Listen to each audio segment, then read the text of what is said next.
There are many more resources available for blended learning in the secondary classroom, and the idea of blended learning is, on the whole, a bit of a different challenge for elementary teachers because so much of it relies on technology. Remote aspects of blended learning are even more complicated, but they are totally doable. We decided, though, that since for most elementary teachers, this may be their introduction to blended learning in any format, we'd talk about what it looked like, pre-pandemic, specifically in the classroom setting. Once upon a time. You remember life before the pandemic, don't you? When life was all sunshine, roses, no bathroom breaks, only one cup of coffee, wearing real pants, and saying, "Stop licking that." 100 times a day? Tech-savvy teachers in that ancient time used to use blended learning in stations, in flipped classrooms, and in media lab times.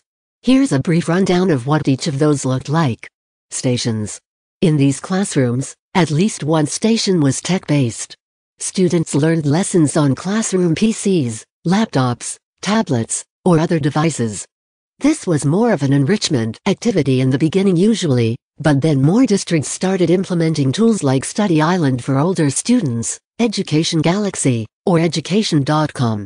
Although some of us allowed our students to play on iPads as a reward, or to practice iPad skills, this really doesn't qualify as a learning station. We're saying that for a friend, not making a confession of any sort.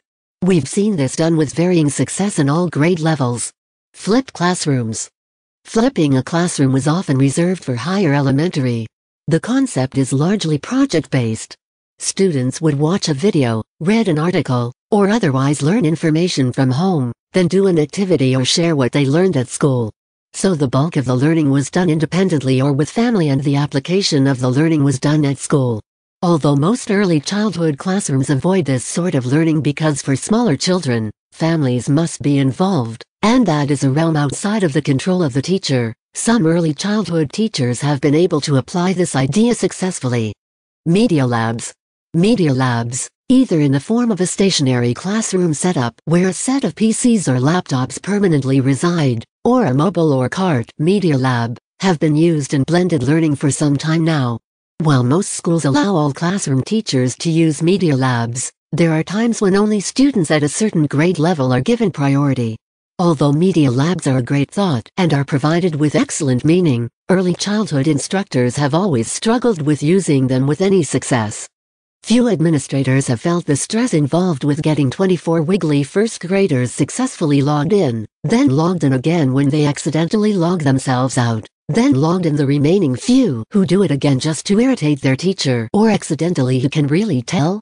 Often, just getting everyone logged in and on task takes the entire time allotted to classes for use of said media. It feels like wasted time. So it makes sense that many teachers and administrators relegated these activities as priorities for older students. Those patient or stubborn few who insist on making technology a priority for even the very young do see rewards eventually, but it is expensive in terms of time and energy spent.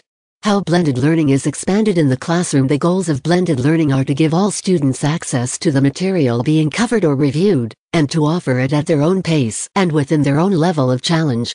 One way teachers do this is to either select or record instructional videos focused on one element that is being learned.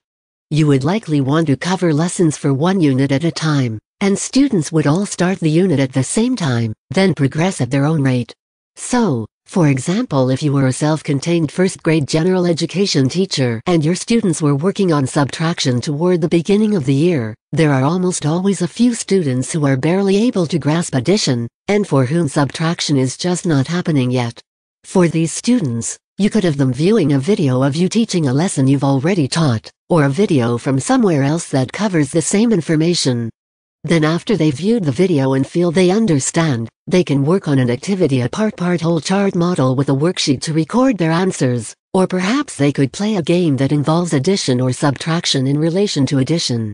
During this time, it would be most valuable if all the students were actively engaged in learning, either also doing lessons using technology, models, or worksheets, but it would work in a mixed subject, mixed center, or station format, as well. While the students are working at their own level, you can monitor and pull students to your table to answer questions, dig deeper into the concept, or do intervention with those who are still struggling. All of your time, then, is spent in one-on-one or small group instruction. Students who are on level or above can also be called upon to help explain to their peers what they've learned. The great part about recording your own lessons is that if you are having all the students work on your lessons each day, you are still technically teaching them whole group. All of the students are given access to all the same materials. The difference is that they are getting it at a pace appropriate for them. Thus, the learning is both whole group and student-centered. Troubleshooting. There are a few challenges with this model, but they are all workable. 1. What to do with early finishers? 2. What to do with students who aren't making progress? 3. How do you assure this is a cognitive experience and not just a check the boxes and be done experience? We'll tackle those questions in our next article.